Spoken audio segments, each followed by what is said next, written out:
인류의 최초의 죄를 우리 성도님들은 너무나 잘 아실 것입니다. 우리 인류가 처음 지은 죄는 하나님께서 창조하신 아담과 하와가 하나님이 먹지 말라고 분명히 명령하신, 먹는 날엔 내가 정령 죽으리라 라고 분명히 금하신 선악을 알게 하는 열매를, 그 말씀을 어기고 먹은 것입니다. 그래서 이 이야기를 두고 또한 세상 사람들은 이야기를 합니다. 그까지 나무 열매 하나 따먹은 것 가지고 그게 무슨 큰 일이라고 그렇게 하나님께서 아담과 하와를 저주하셨느냐라고 이야기하기도 합니다. 그러니까 세상 사람들이 볼 때는 그 선악과는 그냥 하나의 나무 열매일 뿐인 것입니다. 그런데 그 열매 하나 먹었다고 정말로 땅의 저주를 받아서 수고하고 애쓰고 땀을 힘써 일을 해야지만 땅의 소산물을 얻을 수 있는 그런 땅의 저주를 받았고, 그리고 또한 우리 여자들 같은 경우는 그런 해산의 고통을 당하는 그런 저주를 받았고, 그리고 또한 마침내 정령 죽을 수밖에 없는 그런 하나님의 징계를 받았습니다. 그러나 이 선악과를 먹은 것은, 하나님의 말씀을 어기고 선악과를 먹은 것은 단지 여러 열매들 중에서 하나를 먹은 것 이상의 의미가 있습니다. 하나님이 금하신 열매를 먹었다는 것은 사람을 만드신 창조주이신 하나님의 말씀을 믿지 못하는 불신앙의 표현이고, 먹지 말라라고 했는데 그 말씀을 믿지 못했기 때문에 따먹은 것입니다. 그러니까 불신앙의 표현이고, 그리고 하나님의 명령에 의도적으로 불순종했던 그런 불순종의 표현인 것입니다. 왜 아담과 하와는 비록 뱀의 유혹이 있었지만 뱀이 직접 죄를 짓도록 만들진 않았습니다. 유혹을 했을 뿐이지. 아담과 하와는 의도적으로, 이게 실수로 한 것이 아니라 의도적으로 하나님을 믿지 않았고, 그리고 하나님의 명령에 따르지 않았을까요? 그것은 바로 자신들이 하나님의 자리를 대신하고자 했던 것입니다. 그러니까 내가 하나님이 되고자 하는 마음이 있었기 때문에 그들은 의도적으로 하나님의 말씀을 믿지 않았고, 그리고 하나님의 말씀을 어긴 것입니다. 내가 하나님의 자리를 대신한다는 것, 내가 하나님이 된다는 것은, 그것은 어떤 의미일까요?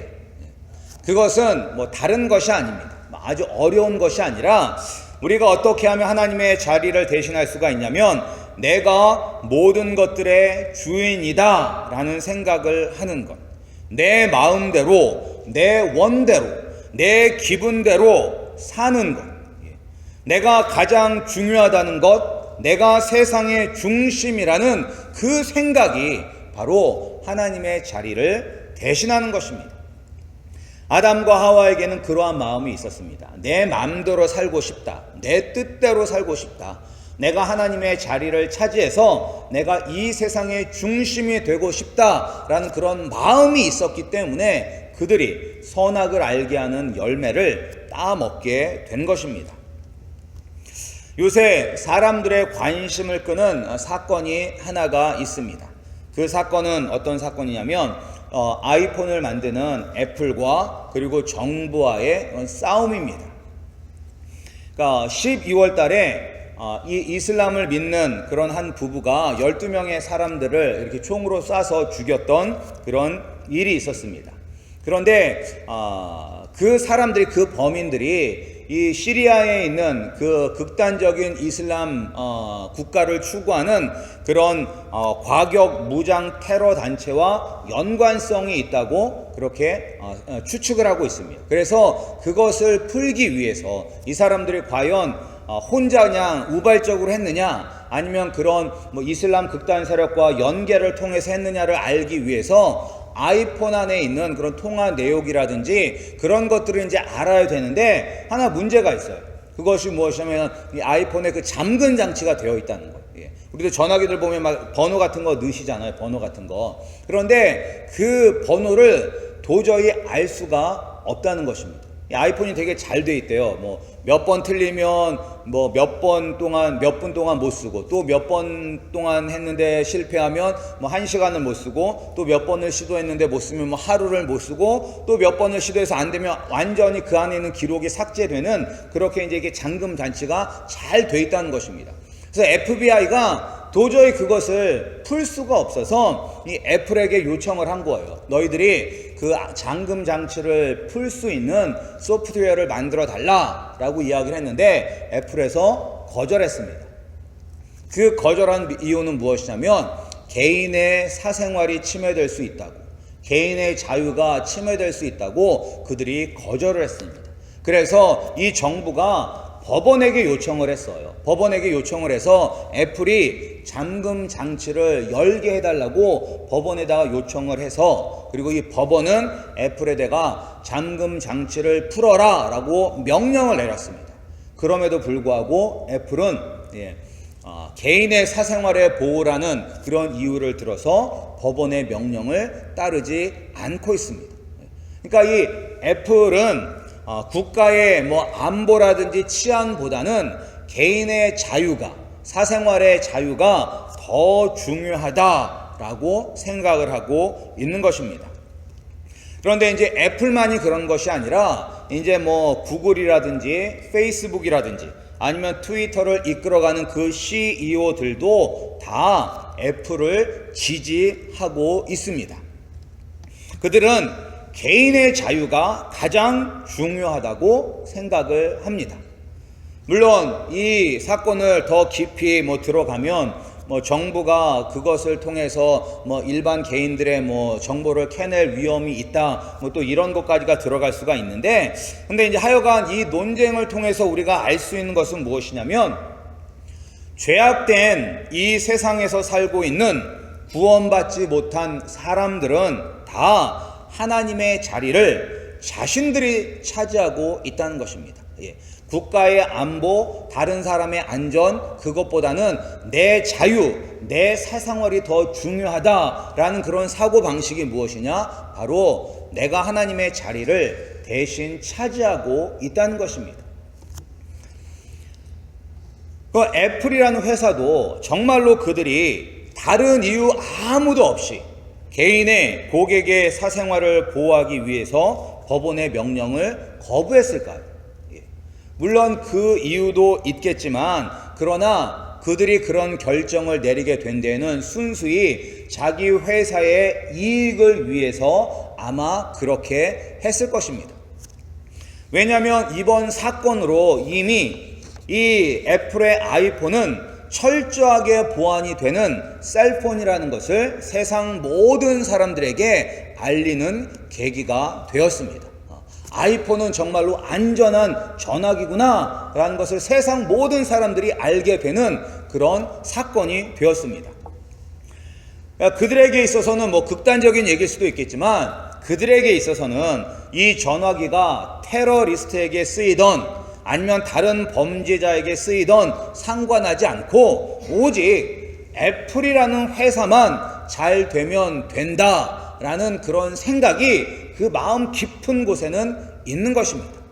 단지 애플뿐만 아니라 모든 회사들이 다 마찬가지죠. 이윤을 추구하는 모든 회사들은 다 그 중심에는 내 회사가 잘 되기를 바라는 마음이 다 있는 것입니다. 다른 회사는 안 되기를 바라고 내 회사만 잘 되기를 바라는 그런 이기적인 마음이 다 있는 것입니다.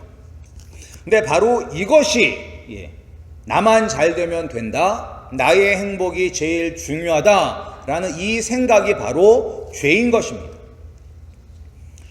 우리는 하나님을 떠나서는 잘 살 수가 없습니다.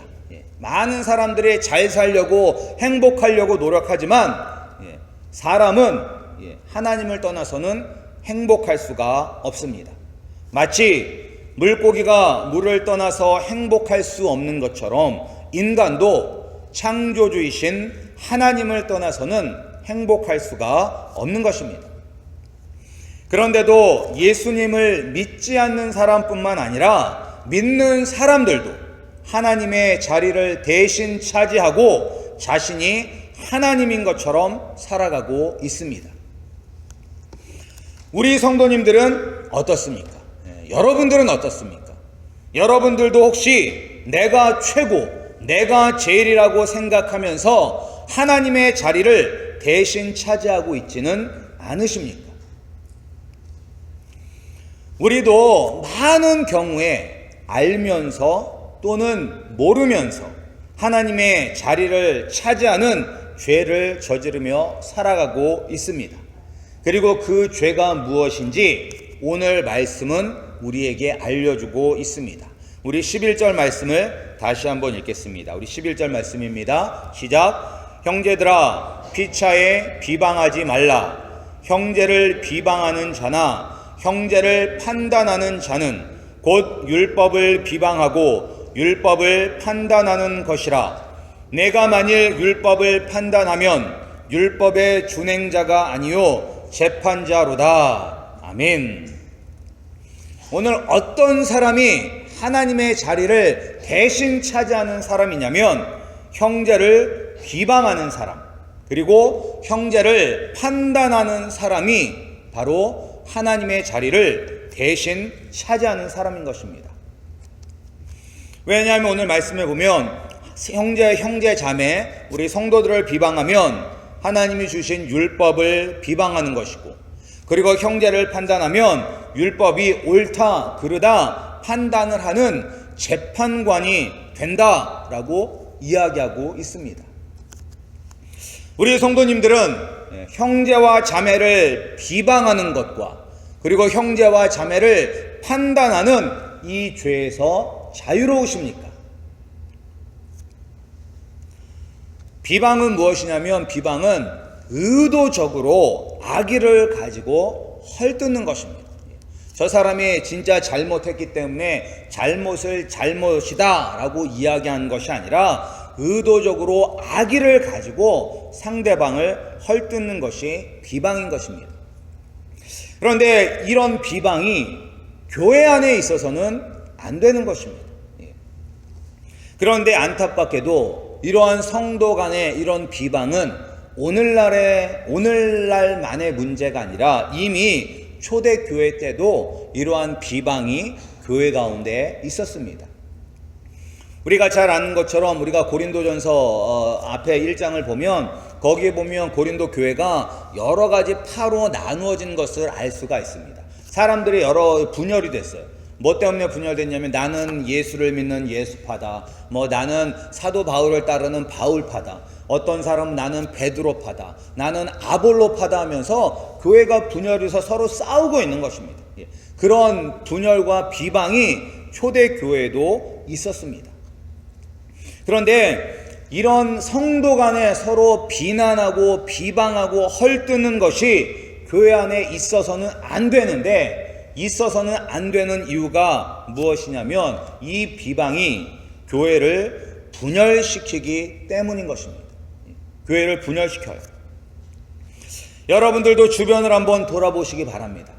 여러분들 같이 우리 이곳에 있는 아름다운 교회도 옛날에는 한 80명에서 한 100명 정도 되는 성도님들이 나왔다고 하고, 우리 또 남쪽에 우리 홈스테이에도 이제 지금은 없어졌지만 거기에도 예전에 군부대가 있었을 때 교회가 있어서 그때도 거기 교회도 상당히 컸다고 한 8, 90명 그 정도 되는 많은 분들이 있었다고 합니다.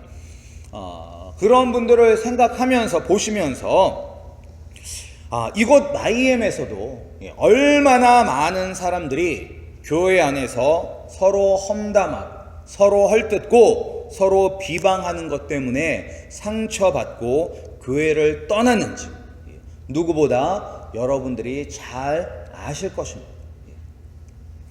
교회를 무너뜨리는 여러 가지 많은 문제들이 있지만 그 가운데 아주 심각한 문제 중에 하나가 바로 이러한 비난과 비방인 것입니다.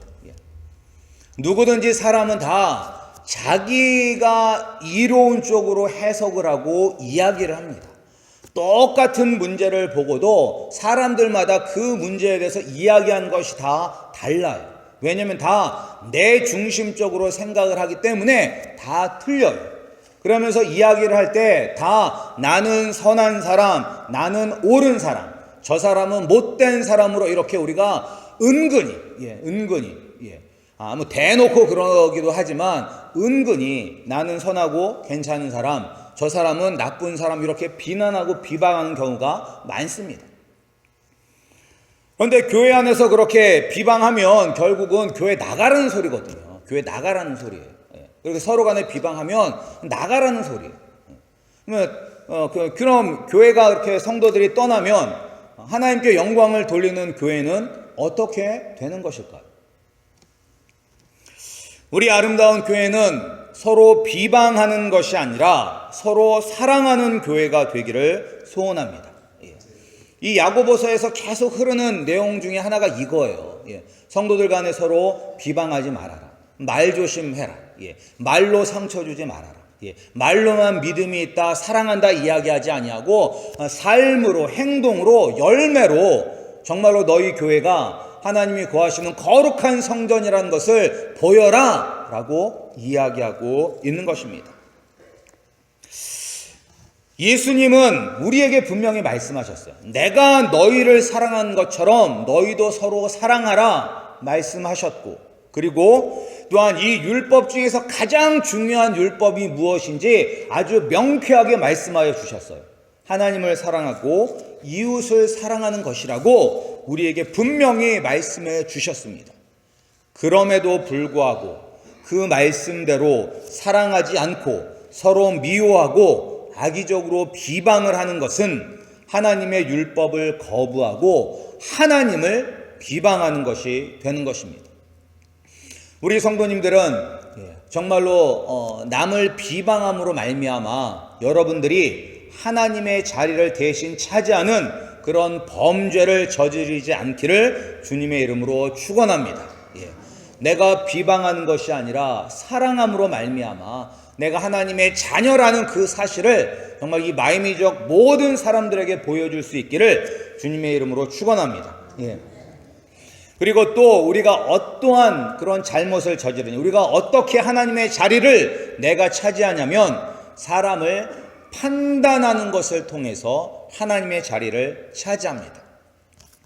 하나님은 우리를 있는 모습 그대로 받아주셨습니다. 하나님이 우리에게 나에게로 오라 할 때 치장하고 꾸미고 그렇게 오라고 하지 않으셨어요. 무너진 가슴 가지고 찢어진 가슴이 있으면 그 찢어진 가슴을 가지고 예수님 앞에 나오고, 정말로 낭만과 절망으로 일어설 힘조차 없으면 그 모습 그대로 나오라라고 말씀하셨습니다. 그런데 우리는 이것저것으로 사람을 판단합니다. 야고보서 2장에도 나오잖아. 금가락지를 끼고 아름다운 옷을 입은 사람과 더러운 옷을 입은 가난한 사람들이 왔었을 때 교회가 그들을 판단하고 차별하는 것을 우리에게 이야기하면서 책망하였습니다. 그런데 우리도 이런 판단을 합니다. 사람을 보면서 그렇게 판단하잖아요. 이 사람은 이런 사람이다. 이 사람은 이래서 안 된다. 저 사람은 성격이 이렇다. 이 사람은 이러이러해서 우리 교회에 오면 안 되고, 저 사람은 저러저러해서 우리 교회에 오면 안 된다 등등 나 나름대로 사람을 재단하고 판단합니다. 이런 우리를 향해 야고보는 이야기하고 있습니다. 네가 도대체 누구간데 이웃을 판단하느냐? 나도 판단하지 않는데 네가 무엇이길래 사람을 판단하느냐라고 말씀하고 있습니다. 우리가 도대체 무슨 권한이 있길래 사람을 판단하는 것입니까? 누가 우리에게 사람을 판단하는 그런 권한을 주셨습니까? 사람을 판단하고 심판하는 권한은 오직 하나님밖에 없습니다. 우리가 형제와 자매를 이렇게 판단하는 것도 하나님의 자리를 차지하는 것을 알았다면 우리는 비방과 판단을 멈춰야 됩니다. 그리고 우리가 무엇을 해야 될까요? 멈추는 것만으로는 충분하지 않습니다. 그리고 우리가 무엇인가를 해야 됩니다. 그러기 위해서 우리가 먼저 알아야 될 것이 있습니다. 여러분 인생의 왕은 누구십니까? 누가 여러분 인생의 왕이시고 주인이십니까? 누구세요? 말씀해 보세요. 누구십니까? 예수님입니다. 바로 하나님이십니다. 예수님이 나의 왕이시고 나의 주인인 것입니다. 따라서 우리는 예수 그리스도의 말씀대로 살아야만 합니다. 예수님이 나의 왕이라면 그 말씀에 순종해야 됩니다. 그리고 또한 여러분들의 시민권은 어디에 있습니까? 미국 시민권도 있고 한국 시민권도 있지만 그거는 이제 한 50년 있으면 없어질 것들이고, 우리의 영원한 시민권은 어디 있느냐? 하늘나라에 있습니다. 여러분들은 바로 천국 시민권을 가진 사람들입니다. 천국 시민권을 가진 사람들이라면 천국의 법도를 따라야만 하는 것입니다. 따라서 우리가 어떻게 해야 되냐면 우리는 하나님의 법을 실천하는 사람이 되어야만 하는 것입니다. 오늘 말씀에도 보면 뭐라고 나와 있냐면, 내가 만일 율법을 판단하면 율법의 준행자가 아니요 재판자로다 라고 이야기하고 있습니다. 그러니까 우리는 어떤 사람이 되어야 되냐면 율법이 이렇다 저렇다 판단하고 비방하는 사람이 되는 것이 아니라 말씀대로 행하는 사람이 되어야만 하는 것입니다. 행하는 사람. 따라서 다른 사람을 비방하는 사람이 되는 것이 아니라 다른 사람을 사랑하는 사람이 되어야 합니다. 사랑하는 사람. 그리고 또한 예수님은 우리에게 비방 대신에 어떻게 사랑하는 것인지 보여주셨습니다. 사람들은 십자가에 매달린 예수 그리스도를 모욕하고 비방하고 멸시하였습니다. 하지만 우리 예수님은 그들을 비방한 것이 아니라 그들을 불쌍히 여기셨습니다. 그리고 마지막까지 하늘에 계신 아버지께 저들의 죄를 용서해 달라고 기도하셨습니다. 그것이 바로 우리가 비방 대신에 해야 할 사랑인 것입니다. 여러분, 다른 사람들이 여러분들을 비방할 때 같이 비방하지 마시기 바랍니다. 다른 사람들이 여러분들을 비난하고 여러분을 욕할 때 같이 욕하고 같이 비난하는 것이 아니라 그들을 불쌍히 여기고 그들을 위하여 하나님 아버지 앞에 기도하시는 그런 예수 그리스도의 마음을 가진 우리 성도님들이 되시기를 소원합니다. 같이 대적하면 같은 사람이 되는 거예요. 하지만 우리가 같이 비방하고 비난하는 것이 아니라 불쌍히 여기고 기도하면 하나님 아버지께서 그도 구원해 주실 뿐만 아니라 우리를 나중에 원수의 목전에서 기름 부어 축복하실 것입니다. 그 축복을 받으시기를 소원합니다. 그리고 또 판단하지 마시기 바랍니다. 판단하지 마시기 바랍니다. 판단하기보다는 있는 모습대로 사람을 보시기를 소원합니다. 그리고 겉모습을 보는 것이 아니라 속을 보시기를 바랍니다. 속은 다 똑같아요. 우리가 전에 목장 모임을 할 때 우리가 과연 부자들은 더 행복할까라고 이야기를 했었을 때 한 자매가 부자들도 속은 똑같다라고 이야기해요. 근데 우리는 그런 생각이 들어요. 돈도 많고 자녀들도 공부를 잘하고 소위 가질 것 다 가진 사람들은 걱정도 없고 근심도 없을 것이라고 생각을 합니다. 하지만 그들도 똑같은 인간이기 때문에 그들 속에 다 걱정과 근심이 있는 것입니다. 그런데 우리는 그 속을 보지 못하고 그냥 겉모습만 보고 사람을 판단해서 이리저리 재단하고 자르고 가까이하고 멀리하고 하는 것입니다. 예수님은 누구든지 자기에게 오는 자를 다 환영해 주셨습니다. 거지든지 눈먼 자든지 문둥병자이든지 창녀이든지 세리이든지 과부든지 고아든지 누구든지 자기에게 오는 자를 반갑게 맞아 주셨습니다. 아니 이 가늠하다가 현장에서 잡혀온 여인을 보고도 예수님은 판단하지 않으셨어요. 먼저 죄 없는 자가 돌로 치라 말씀하여 주셨고 아무도 돌로 치지 않고 다 돌아갔을 때 나도 너를 정죄하지 않노라 라고 그를 따뜻하게 맞아 주셨습니다. 우리 아름다운 교회와 또한 우리 성도님들이 그렇게 사람을 판단하는 것이 아니라 누구든지 반갑게 맞아줄 수 있는 그런 교회와 그런 성도님들이 되기를 주님의 이름으로 축원합니다. 비방하고 판단하는 사람은 하나님의 자리를 대신하는 사람입니다. 예수님을 믿는 하나님의 자녀는 비방과 판단 대신에 말씀을 실천하는 사람입니다. 우리 아름다운 교회 성도님들은 이렇게 하나님의 말씀을 실천함으로 진실로 하나님께 속한 거룩한 백성들이 되기를 주님의 이름으로 축원합니다. 우리 함께 합심하여 한번 기도하겠습니다. 우리도 지금까지 살면서 하나님의 자리를 대신했습니다. 사람들을 비방하고 그리고 사람들을 내 멋대로 판단했습니다. 그것이 바로 하나님의 자리를 대신한다는 것을 이 시간 깨닫게 하셨으니 여러분들이 만약에 사람들을 비방하고 판단했다면 회개하시기 바랍니다. 하나님, 내가 회개합니다. 사람들을 비난하고 모욕하고 멸시하고 그리고 판단했던 것들을 회개하오니 나의 마음을 받아주시옵고 내가 이제는 비난하고 판단한 것이 아니라 사랑하고 말씀대로 실천할 수 있는 사람이 되게 해달라고 이 시간을 다 같이 합심하여 기도하시겠습니다. 하나님 아버지 감사드립니다.